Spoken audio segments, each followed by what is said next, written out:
Tonight, former President Donald Trump will make a big announcement at his Florida home, Mar-a-Lago. It comes as another potential 2024 candidate. Former Vice President Mike Pence is now addressing Trump's actions on January 6th, calling them reckless, among other things. CBS News' John Diaz joins us now. And tonight, John, the president's announcement follows what was considered by most a poor showing during the midterms. Good morning, Chris. Mary, yeah, that's exactly right. Well, some political experts saying that the power behind the Trump name, well, it could be fading. Yet again, one of his endorsed candidates lost their race, this one in Arizona, and it comes at a time the former president will need as much backing as possible.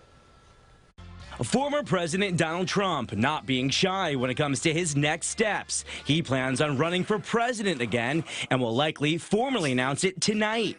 A senior advisor told CBS News that in Trump's mind, it would look weak if he didn't launch his campaign. It's going to be a very professional, very buttoned up announcement. It's a move that is being publicly discouraged by some in the party. It's basically the third election in a row that Donald Trump has cost us the race, and it's like, you know, 3 strikes, you're out. The former president endorsed a number of candidates in the midterm elections, and many of the Senate and gubernatorial candidates he backed lost their races. Most recently, Carrie Lake, a former TV anchor who denies the 2020 election results. She tweeted after the loss last night, Arizonans know BS when they see it.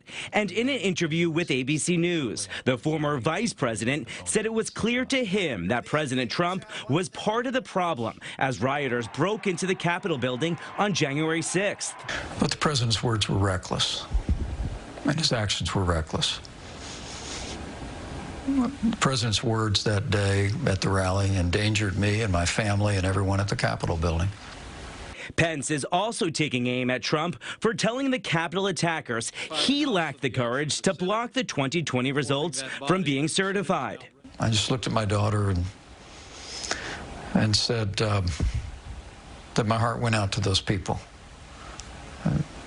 because they've been told that I could do something to change the outcome in an election that we'd lost.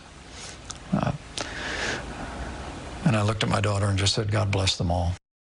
And Pence says that he is now giving, quote, prayerful consideration to a possible presidential bid. And as for Donald Trump, well, overnight, the former president posted on a Truth Social saying he is hoping today will be one of the most important days in U.S. history. Chris? Okay, John, thanks.